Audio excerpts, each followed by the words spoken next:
Sobrang init mga kasisterit pero laban lang.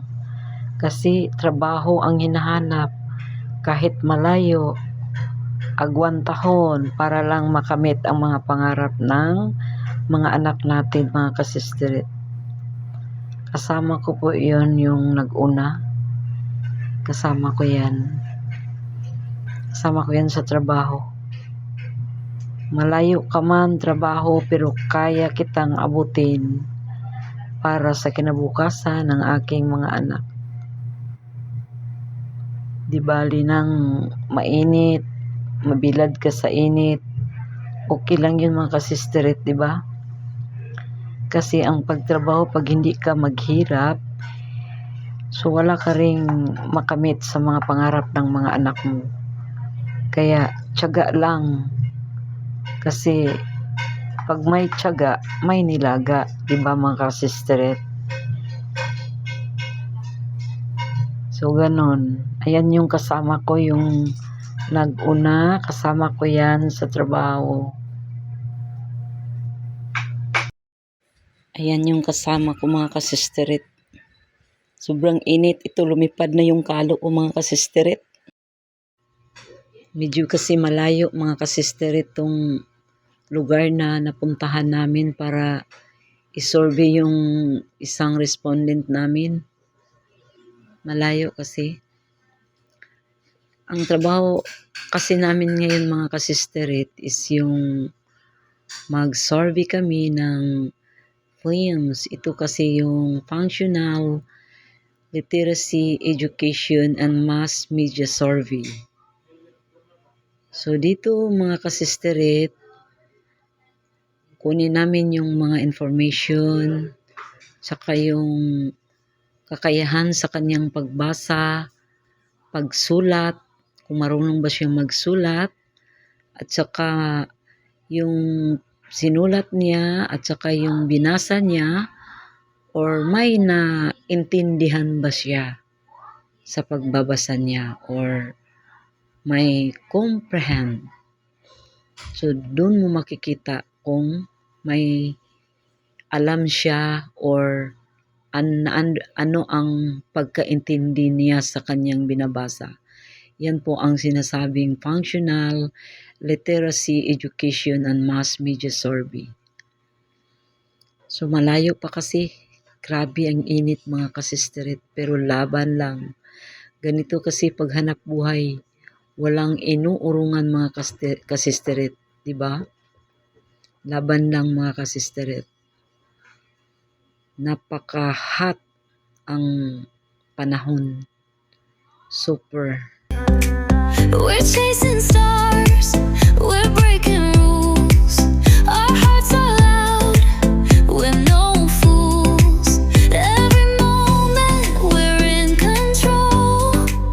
This is our time, this is our goal. Living now, living loud. Don't let the moment slip away somehow. We're here, we're free, we're strong. Living now and move along.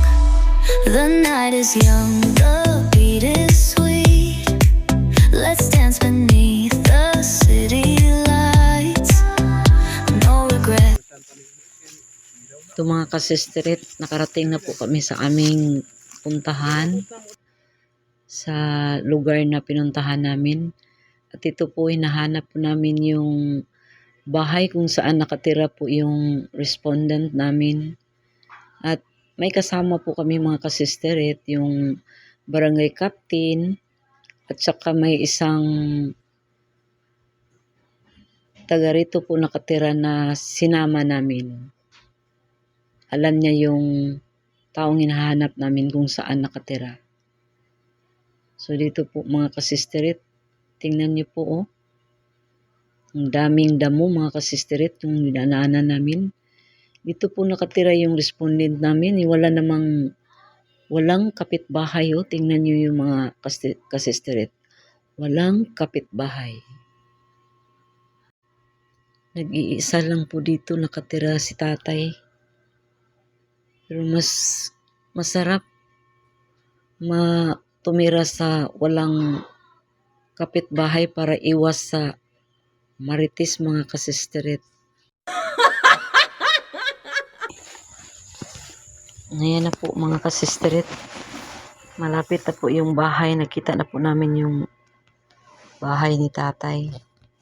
May kasama naman po siya yung pamilya niya. So, yung asawa niya, tsaka yung apo niya. Pero si tatay, isang ano lang po siya dito. Hindi siyang nagmamay-ari dito. Isa lang po siyang samuhanti. Dito mga kasisteret. Yan po yung isang bahay na walang tao, ina-abandon na. Yan lang po ang kasama niya dito na bahay. Kapitbahay niya na walang tao, ina-abandon na po yan. Yan po mga kasisteret. Tingnan niyo po, walang tao. Yan po, mga kasisteret. Walang tao po yan. Ayan po. So, tingnan niyo yung mga paligid. Ang daming mga tanim. Ang dami po. Mas masarap tumira sa bukid, mga kasisterit, dahil marami kang matatanim. Diba? Yan po. May kapayas. Pwede pong pag wala kang ulam, so kukuha ka lang dyan at ulamin mo yan. So, okay na. Fight na. Ito po yung bahay ng respondent naming hinahanap. Yan po si tatay. Tinatanong ko po siya kung saan po yung mga pamilya niya. Sino ang kasama niya sa bahay. Ilan po silang nakatira dyan. Kasi yun po ang isang itatanong namin sa aming trabaho mga kasisteret. Yan po si tatay. So sabi niya, isa lang po ang apo niya na nakatira sa kanya, tsaka yung asawa niya. So, bali, 3 lang po sila dito mga kasisteret. So, yan po si tatay. So, yun po mga kasisteret.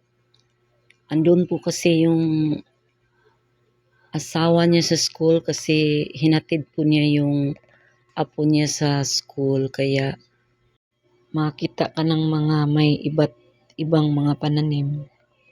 So, yan po si tatay. Tinanong ko po siya kung marunong ba siyang magbasa, tsaka marunong ba siyang magsulat. Kasi pag marunong siya, bibigyan namin po siya ng questionnaire para mag-answer sheet po siya. Para po siyang mag-exam mga kasisteret. Yan po mga kasisteret yung palibot ni tatay. Yan po yung kapitan, yung naka-gray dito sa barangay. Sa yung naka-green, yung po ang asawa ko mga kasisteret. So, thank you po sa kapitan kasi sinamahan po niya kami at saka itong naka-number 23. Thank you po sa iyo kasi kung hindi po sa inyo, hindi namin po mahanap si tatay. Kaya maraming salamat po sa inyo. So, yan na po yung SR ko. Tinatanong niya po si tatay sa mga complete information po niya. Kasi siya po ang respondent namin. Siya na rin yung, kumbaga siya na rin yung operator po natin mga kasisteret. So hinayaan na po natin na yung SR natin siya na ang magtatanong sa lahat ng mga questionnaire kung ano ang dapat gawin ni tatay. So hindi na po natin ipinakita mga kasisteret kasi bawal po kasi yun. So ito po yung mga pananim nila mga kasisteret. Yan pa yung saging.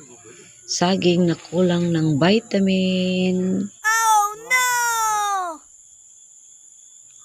Opo mga kasisteret. Siguro na masyadong nainitan kaya medyo payat yung mga saging nila. Pero yung kapayas nila hindi naman. Medyo mataba na rin mga kasisteret.